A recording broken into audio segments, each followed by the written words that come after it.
자, 하나님 말씀 마태복음 19장의 말씀입니다.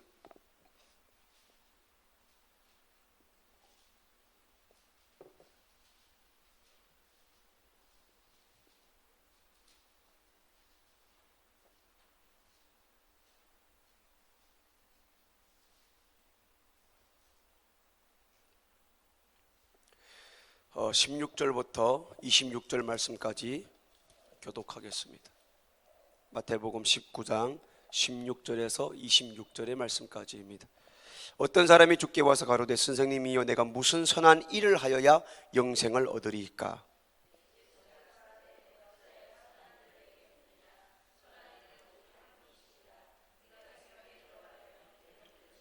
가로되 어느 계명이 오니까? 예수께서 가라사대 살인하지 말라, 간음하지 말라, 도둑질하지 말라, 거짓 증거하지 말라. 그 청년이 가로되 이 모든 것을 내가 지켰사오니 아직도 무엇이 부족하니까?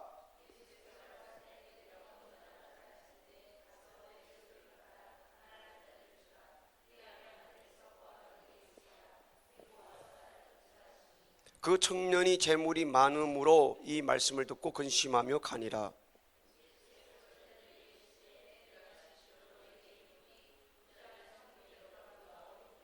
다시 너에게 말하노니 약대가 바늘귀로 들어가는 것이 부자가 하나님의 나라에 들어가는 것보다 쉬우니라 하신대. 다같이 예수께서 저희를 보시며 가라사대 사람으로는 할 수 없어되 하나님으로서는 다 할 수 있느니라. 아멘. 오늘 저녁에는 좀 많이 좀 더듬을 겁니다. 오후 3시쯤에 목사님이 문자가 왔어요. 갈멜산 설교하세요 이렇게 왔어요. 뭐 방법이 없잖아요. 성경책이 있는 것도 아니고 몸은 자료가 있는 것도 아니고 열심히 가서 하긴 했는데 돌아오는 길에 눈은 감고 있었는데 생각은 다른 데가 있었죠. 우리의 믿음에는 우리 행동을 좌지우지합니다. 내가 무엇을 믿는가에 따라서 내가 믿는 순간에 나의 행동이 따라가게 되어져 있습니다. 우리가 하나님에 대해 어떻게 믿는가 하는 것은 우리가 어떻게 살 것인가를 결정하는 것입니다. 그래서 우리는 내가 하나님을 믿되 어떻게 믿어야 될까? 굉장히 중요한 것입니다. 그런데 지금 교회 안에서 수많은 사람들이 교회는 왔다 갔다 하는데 내가 어떻게 하나님을 믿어야 될까에 대해서는 잘 관심이 별로 없습니다. 왜 중요합니까? 내가 어떻게 하나님을 알고 믿어야 될까? 딱 그것이 정립이 되면은 행동이 바로 따라오게 되어져 있습니다. 근데 우리가 그냥 흥정망정 교회만 그냥 왔다 갔다 하게 되는 것은 나의 생각 속에 어떻게 믿어야 된다라는 그 관념이 정립이 되지 않았기 때문에 그냥 예배 시간 가야 되구나, 기도 시간 가야지, 바빠도 나오라고 해서 그냥 왔다 갔다만 하게 되는 것입니다. 어떤 아버지가 있었습니다. 어느 날 아침에 일어나더니 자식들 앞에서 선포를 딱 합니다. 나는 오늘부터 죽었어. 그랬더니 이 가정에서 놀랐습니다. 아빠 좀 돌아가셨냐? 그런데 이것이 하루만 시작된 것이 아니라 매일 아침 일어날 때마다 나가기 전에 선포를 합니다. 나는 오늘 죽었어. 그래서 몇 주가 지나서 불정상이라 싶어서 이 아버지를 정신병원에 보냈습니다. 그래서 의사를 봅니다. 의사가 그럽니다. 죽은 사람의 몸에서는 피가 나지 않습니다. 산 사람에게서만 피가 납니다. 동시에 침을 가지고 이 아버지한테 팔에다 팍 찔렀습니다. 찔렀더니 피가 나왔어요. 그런데 이 아빠가 하는 말이 더 놀랍습니다. 산 사람의 몸에서도 피가 나네요. 이렇게 해서 못 알아들으셨죠? 정신병자이기 때문에 이 사람이 그렇게 말한 거예요. 다시 말하면은 우리의 고정관념이 아무리 말해줘도 바뀌지 않는 사람이 있습니다. 아무리 설득해도 나는 설득당하지 않을 거야 라는 사람이 있습니다. 교회를 아무리 다녀도, 말씀이 아무리 선포하고 빗대 세워서 설득을 해도 나는 이렇게 믿을 거야 라고 생각하는 사람들이 많이 있습니다. 그러니까 나의 믿음이 나의 행동을 바로 쫓아오게 하는 것입니다. 그러니까 나는 예배 시간 이렇게 드릴 거야, 나는 말씀 듣고 나면 기도 이만큼만 할 거야, 딱 고정관념이 딱 박혀버리면은 그때부터는 그 사람의 믿음의 분량입니다. 나는 이렇게 믿겠다고 결정했기 때문에 뒤에 삶이 그대로인 것입니다. 딱 그대로예요. 나는 이렇게만 믿을 것입니다. 그러니까 아무리 정신병인 이 아버지가 의사를 받지만 의사가 말해준 것도 설득을 당하지 않습니다. 우리는 하나님에 대한 증거들을 열린 마음으로 진짜 잘 검증해 보아야 할 필요가 있습니다. 왜냐하면 우리가 하나님에 대해서 어떻게 믿는가 하는 것은 우리 삶과 우리 미래를 가져다 주기 때문인 것입니다. 우리가 매일과 같이 교회에 나오는 것은 내가 매일과 같이 말씀에 대한 믿음과 하나님에 대한 믿음과 그 믿음은 나의 삶과 나의 행동과 나의 미래를 가져다 주어서 바뀌겠다는, 그것이 우리가 날마다 교회에 들락날락하는 우리 신앙이 되기를 예수 이름으로 축복드립니다. 잘 생각해 보시길 바랍니다. 만약에 하나님이 존재하시지 않는다면 그에 따른 어떤 결과들이 생길까요? 하나님이 존재하지 않는다라면 우리는 다음과 같은 현실을 직면하게 됩니다. 자, 16절부터 17절 말씀에 보면은 우리는 절대적인 도덕적 법을 가질 수가 없습니다. 자, 16절 17절 말씀 같이 읽어보겠습니다. 시작. 어떤 사람이 주께 와서 가로되 선생님이요, 내가 무슨 선한 일을 하여야 영생을 얻으리이까? 예수께서 가라사대 어찌하여 선한 일을 내게 묻느냐? 선한 이는 오직 한 분이시니라. 네가 생명에 들어가려면 계명들을 지키라. 이렇게 말하는 거예요. 하나님이 존재하지 않는다라면 우리에게는 선과 악을 구분하여서 도덕적인 삶을 살 수가 없습니다. 여기 예수님께서 뭐라 그래요? 내가 어떻게 영생을 얻습니까? 물어보니까 예수님께서는 영생에 대한 질문 전에 먼저 해주는 것이 뭡니까? 야, 왜 나한테 어찌하여 선한 일을 내게 묻느냐? 무슨 선한 일을 하여야 영생을 얻으리까? 선한 분은 예수님이 아니라 하나님 한 분밖에 없는데 왜 선과 악을 가르는 일을, 도덕적인 그 절대적인 도덕적인 법을 왜 나한테 묻는가 말씀이에요. 선과 악을 가르는 기준은 하나님이신데 왜 나한테 묻는가? 이렇게 그 전에 질문을 먼저 합니다. 이게 무슨 말입니까? 만약에 하나님이 존재함을 믿지 않는다라면은 선과 악을 절대적인 이 기준을 가질 수 있는 것은 세상에 없다라는 것입니다. 그러니까 하나님을 믿지 않는 사람들에게는 선과 악을 구분할 수 있는 기준이 있어요, 없어요? 없어요. 왜요? 선, 악을 구분하는 기준은 하나님 한 분밖에 없기 때문입니다. 자, 우리가 서울까지 다녀왔습니다. 반대쪽이 있습니다. 그들에게는 동성애 막 이 찬성시키려고 목숨 걸고 나서고 있습니다. 자, 그들에게 선과 악을 구분하는 기준이 있어요, 없어요? 없어요. 하나님이 존재하지 않는다라면 저와 여러분들도 똑같을 거예요. 무슨 말씀인지 아시겠죠? 하나님이 존재하면 우리가 믿지 않으면 우리는 똑같이 그들 편에 서서 초등학생들에게도 콘돔을 줘야 됩니다. 초등학생들에게도 성관계가 필요합니다. 초등학생들에게도 임신이 필요하고 임신한 다음에는 쉴 수 있는 의자가 필요합니다. 하나님의 존재함을 믿지 않는다라면은 선과 악의 구분이 없습니다. 그러면 하나님의 존재함을 믿지 않는 그들 속에 선과 악의 기준이 어디 있습니까? 어느 한 유명한 이 물리학자에게 어느 사람이 가서 물었습니다. 저도 뭐 이름은 잘 모르겠습니다. 초록색과 파란색을 어떻게 구분합니까? 이렇게 물어봤어요. 그거는 쉽지요. 이러니까 기자가 이렇게 말했습니다. 그거는 뭐 칼날을 보는 순간에 그것이 뭐 구분되는 게 아닙니까? 물론이죠. 이 사람이 생물학자가 이렇게 대답합니다. 그러면 도대체 어떻게 구분합니까? 이렇게 물어보니까 나의 느낌으로 이렇게 대답했습니다. 사람들이 선과 악에 대한 기준은 나의 느낌입니다. 어떤 존재하에요? 하나님이 존재하지 않는다면, 자, 다시 말하면 하나님을 믿지 않는 사람들을 놓고 봤을 때에 초록색과 파란색을 어떻게 구분합니까? 물어보니까 나의 느낌으로요. 선과 악을 어느 기준에서 세상 사람들이 판단합니까? 물어보면 나의 느낌으로. 그러니까 세상에서는 광장에 우리 갔죠. 목소리 큰 사람이 이기는 겁니다. 기준이 어디에 있어요? 목소리 큰 사람이 이기는 거예요. 기준이 어디에 있어요? 다수표, 표수가 많은 쪽이 이기는 겁니다.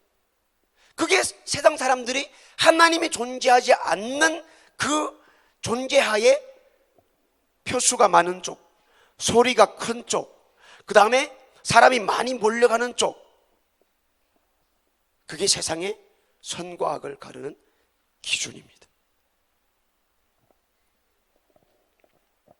하나님의 존재를 믿지 않는 사람들은 절대적인 기초적 가치를 가질 수가 없습니다. 다시 말하면 무엇으로 선한 것과 악한 것을 나눌 것인가 라고 했을 때에 그들은 무엇을 가지고 구분합니까? 실용적인 가치를 가지고 그들은 따지게 됩니다. 그래서 세상 사람들에게 당신은 선한 것과 악한 것을 어떻게 구분합니까? 라고 물어보면은 나의 느낌. 자, 살인, 자살, 낙태, 동성애 이런 이슈들이 지금 한국 사회에서 막 돌고 있죠. 이미 낙태는 넘어가 버렸습니다. 다수가 이겼어요. 이게 악이고 죄인데도 불구하고 다수가 이겼어요. 왜? 하나님을 존재하지 않는 사람들의 기준은 선과 악의 기준이 뭐예요? 다수가 모여서 우리 이렇게 하자, 이렇게 맞는 것 같다. 그러니까 그들이 진행했더니 그것이 그들 보기에는 선한 것 같지만 악인 것이죠. 하나님이 있는 존재하는 입장에서 그것을 봤을 때에 그것은 분명히 악이죠. 하나님의 입장에 봤을 때에 분명히 심판받을 수밖에 없는 악이죠. 맞아요, 아니에요? 하나님께서 존재하시지 않는다면 우리는 누구에게서 이것이 옳고 그른 것을 답을 얻을 수 있을까요? 왜 이런 질문들이 우리에게 중요할까요? 이거는 그냥 동성애 반대해야 됩니다. 성경에도 그렇게 말씀해 주고 특별소수법 통과시키면 안 됩니다. 그냥 이론이 아닙니다. 이거는 우리 실제적인 삶의 관계가 되는 것입니다.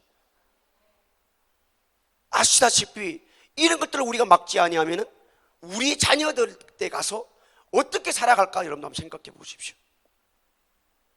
남자가 남자를 데리고 옵니다. 여자가 여자를 데리고 옵니다. 하나님이 존재하지 않는 데서 우리가 보면은 이 세상엔 절대적인 가치가 성립될 수가 없습니다. 도덕, 윤리, 절대적인 가치 절대로 세워줄 수가 없습니다.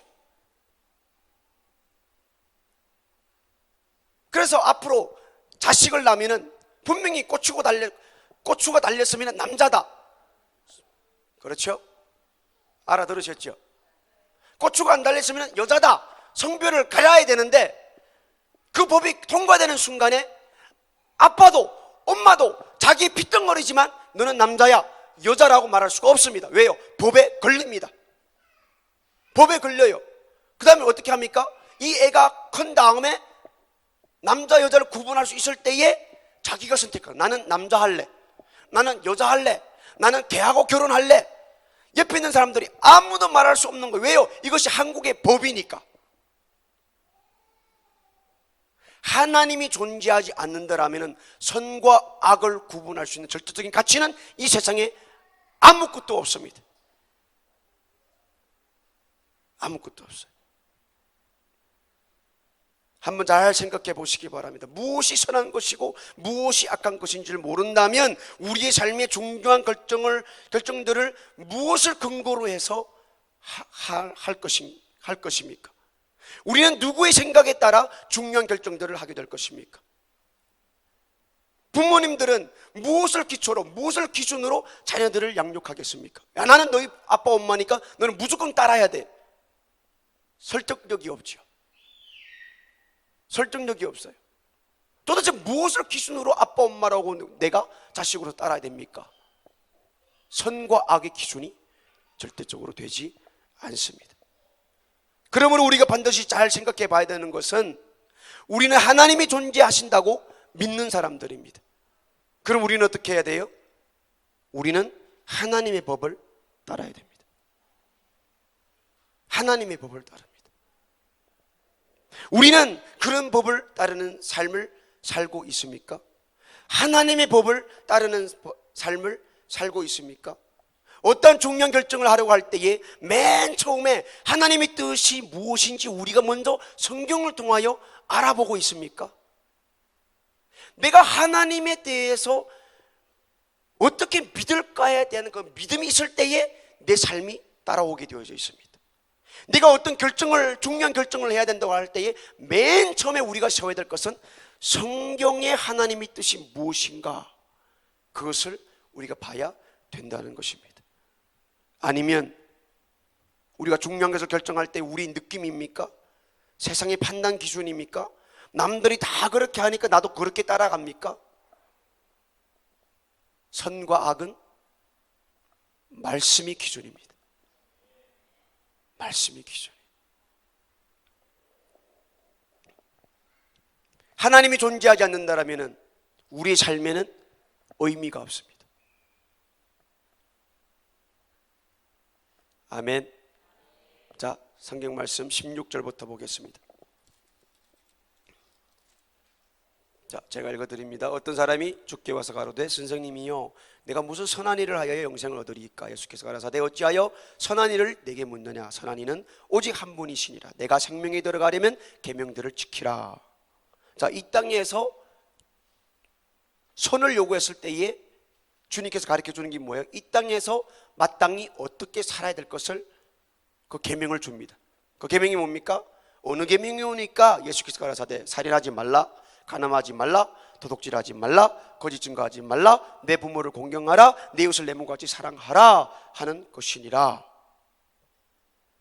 주님께서 이 청년에게 이 땅에서 먼저 어떻게 살아가야 되는 것을 먼저 가르쳐 줍니다. 영생이 뭔가 물어봤는데 먼저 이 땅에서 너는 이렇게 먼저 살아야 돼, 이게 기본이야, 이게 법이야 라는 사람의 그 법을 먼저 가르쳐 줍니다. 그런데 이 청년은 뭡니까? 자기는 이 모든 계명들을 지켰다고 생각했어요. 이 청년은 부자였어요. 이 청년은 종교인이었어요. 이 청년은 좋은 일을 하려고 노력하는 사람이에요. 이 청년은 계명들을 지키려고 노력해 왔고 지금도 그것을 다 지켰다고 생각하는 사람이에요. 그런데 한 가지가 부족한 것이 있어요. 돈도 많고 부자였고 종교인이었고 교회 왔다 갔다 했고 예배도 드리고 찬양도 드리고 그는 나름대로 선한 일을 한 사람이라고 생각했는데 자기 삶을 어느 구석을 보니까 어딘가 허숭숭한 거예요. 공허해요. 무엇인가 부족해 보여요. 쉽게 말하면 자기 삶의 의미를 모르겠는 거예요. 내가 도대체 왜 살고 있지? 내가 부족한 게 무엇이지? 내 삶의 의미가 무엇이지? 진정한 의미를 알 수가 없어서 예수님에게 찾아온 것이에요. 21절 22절 같이 읽습니다. 시작. 예수께서 가라사대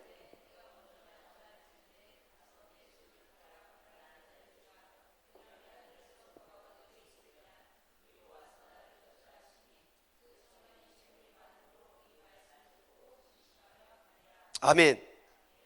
모든 것을 다 팔아가지고 가난한 자에게 주고 예수님을 따르라고 예수님께서 이 청년에게 초청을 합니다. 그 이유는 물질을 통해서는 삶의 의미를 찾을 수가 없다는 것입니다. 부여로 내 삶의 의미를 찾을 수가 없다는 것입니다. 그러면 뭐예요? 진정한 삶의 의미를 찾을 수 있는 길은 내가 있는 것을 싹 다 나누어 주고 예수님을 따르는 길만이 내 삶의 진정한 의미를 찾을 수가 있다는 것입니다. 할렐루야! 이 세상에 내가 가지고 있는 모든 것으로는 내 삶의 의미를 찾을 수가 없는 거예요. 한국의 자살률이 세계 1위라 그랬나요? 우리가 경제적으로 부족하지 않아요. 우리의 삶에 부족한 것이 없어요. 미국이나 선진국을 보면 부족한 것이 없어요. 그런데 최고로 행복 지수가 높은 나라가 방글라데시라고 그랬어요.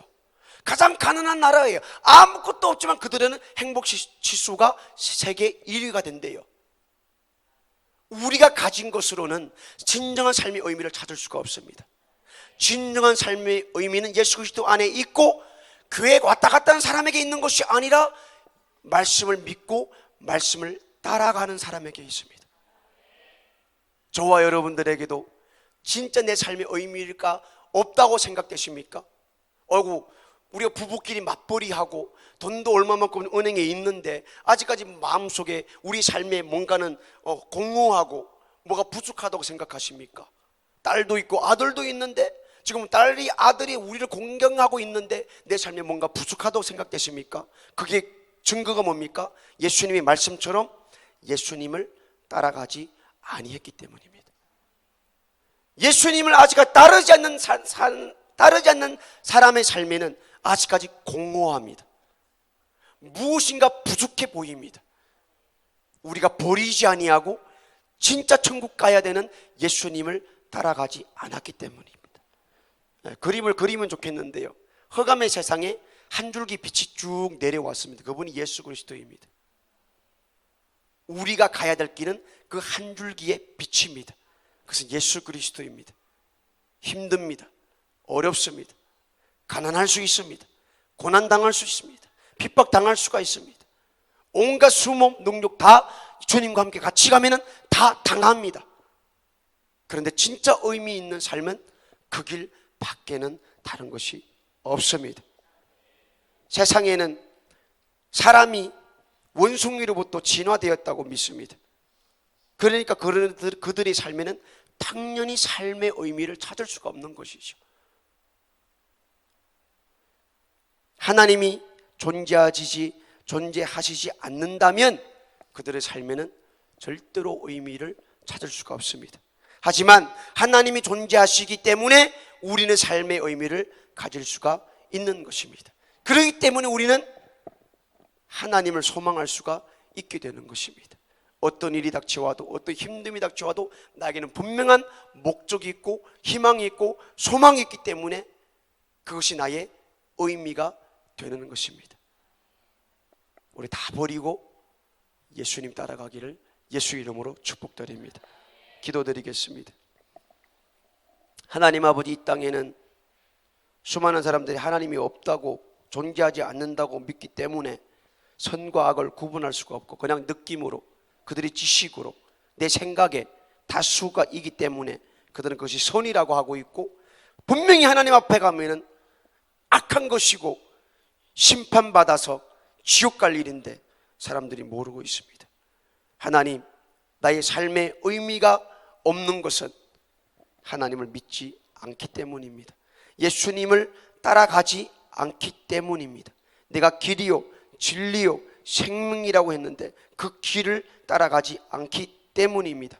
주님, 내가 어떻게 주님을 믿어야 된다는 것이 너무나 중요한 것인데 사람들은 어떻게 믿어야 될 것을 생각지도 아니하고 신중하게 생각하지 못하고 있습니다. 주님, 이 부자처럼 삶에 공허하고 삶에 무의미한 것은 너무나 많은 것을 가졌는데 예수를 따라가지 않았기 때문입니다. 주님 말씀의 법을 가지고 다 포기하고 버리고 이제는 예수님만 따라가게 도와 주시옵소서. 예수님 이름으로 기도드립니다.